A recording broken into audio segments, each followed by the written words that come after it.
You are where you are today in part because of what you've been saying about yourself. Words are like seeds. When you speak something out, you give life to what you're saying. If you continue to say it, eventually that can become a reality. Whether you realize it or not, you are prophesying your future. And this is great when we're saying things like, I'm blessed, I'm strong, I will accomplish my dreams, I'm coming out of debt. That's not just being positive, you are prophesying victory, prophesying success, prophesying new levels. Your life will move in the direction of your words. But too many people go around prophesying just the opposite. I never get any good breaks. I'll never get back in shape.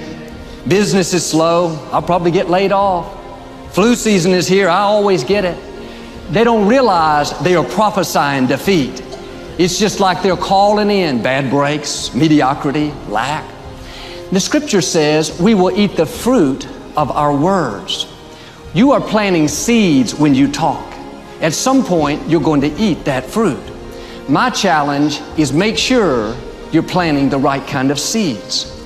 If you want apples, you have to sow apple seeds. If you want oranges, you can't plant cactus seeds, poison ivy seeds, mushroom seeds. You're going to reap fruit from the exact seeds that you've been sowing.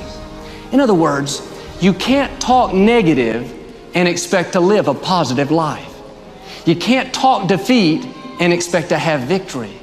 You can't talk lack, not enough, can't afford it, never get ahead, and expect to have abundance. If you have a poor mouth, you're going to have a poor life. If you don't like what you're seeing, start sowing some different seeds. Instead of saying, I'll never get out of debt, I'll never rise any higher. No, I will lend and not borrow. Whatever I touch prospers and succeeds. I'm coming into overflow, into more than enough. Start sowing seeds of increase, seeds of abundance. No more, I'll never accomplish my dreams. Blessings are chasing me down. The right people are searching me out. New opportunities, new levels are in my future. If you keep talking like that, you'll reap a harvest of good things. With our tongue, we can bless our life or we can curse our life. Many people don't realize with their words, they're cursing their future. Every time you say, I never get any good breaks, you just cursed your life. I'll never be able to afford that nice house. I'll never break this addiction. I'll never meet the right person. No, stop cursing your future. Sometimes the enemy doesn't have to defeat us. We defeat ourselves. Pay attention to what you're saying. Are you blessing your life or are you cursing it? Why don't you stop criticizing yourself? Talking about all the things you don't like. How you're getting too old and too wrinkled, too this, too that. Stop cursing your life and start blessing your life. Start calling yourself healthy, strong, talented, beautiful, young. Every morning before you leave the house, look in the mirror and say, good morning, you good-looking thing. Your words can trip you. What you say can cause you to stumble. It can keep you from your potential. You're not snared by what you think. Negative thoughts come to us all. When you speak them out, you give them life. That's when they become a reality.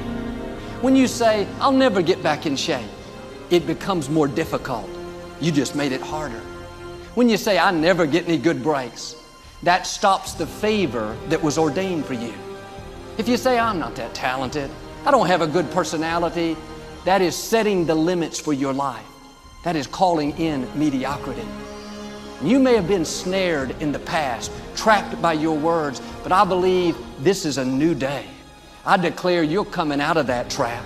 Every chain is being loosed. Every stronghold is coming down. No weapon formed against you is going to prosper. Now you got to do your part. Start speaking victory over your life. Speak increase. Be bold to call in those things you're dreaming about, those things you're believing for. Don't use your words to describe the situation. Use your words to change the situation. The negative thoughts will come. The key is to not say them. A thought will die stillborn if you don't speak it. You may feel worried. You may seem like it's never going to happen, but take no thought saying. Don't verbalize it. Don't get trapped by your words. It's one thing to think that it's impossible, but when you start telling people it's impossible, it takes on a whole new meaning. You may think, I'll never break this illness. I'll never get well. I'll never meet the right person. Those thoughts come to all of us. You can't stop that. My challenge is don't give them life by speaking them out. Don't go call your friends and tell them how it's not going to happen. In the tough times, you have to especially be on guard. It's very tempting to vent your frustration. Tell people how the loan didn't go through, how bad the medical report was, how these people just didn't treat you right. But continually talking about the problem, that's not only going to make you more discouraged, but you're giving that problem more life. You're making it bigger. Turn it around. Don't talk about the problem, talk about the promise. See, in life, there are always two voices vying for your attention. The voice of faith and the voice of defeat.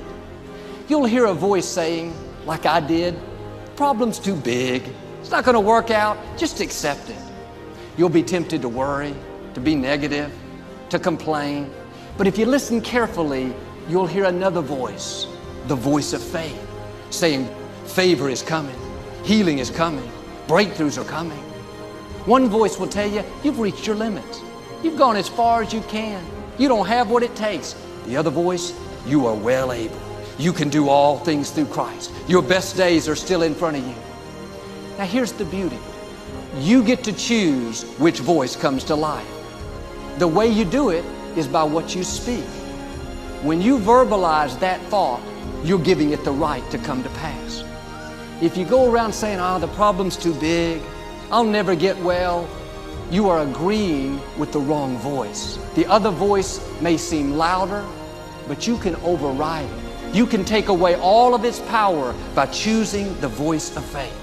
You have to dig your heels in and say, I am not giving life to any more defeat. I am not speaking lack. I'm not speaking sickness. I'm not speaking mediocrity, not enough. I'm going to choose the voice of faith. It says I'm strong, I'm healthy, I'm blessed, I'm favored. I am a victor, not a victim. Don't let your mind become conditioned for mediocrity. Don't let that change who you really are. Sometimes people will try to put us in a box, tell us things like, you can't start that business. You don't have the resources. You'll never afford a nice place to live, never get well, never meet the right person. Because their thinking is limited, they'll try to put their limitations on you.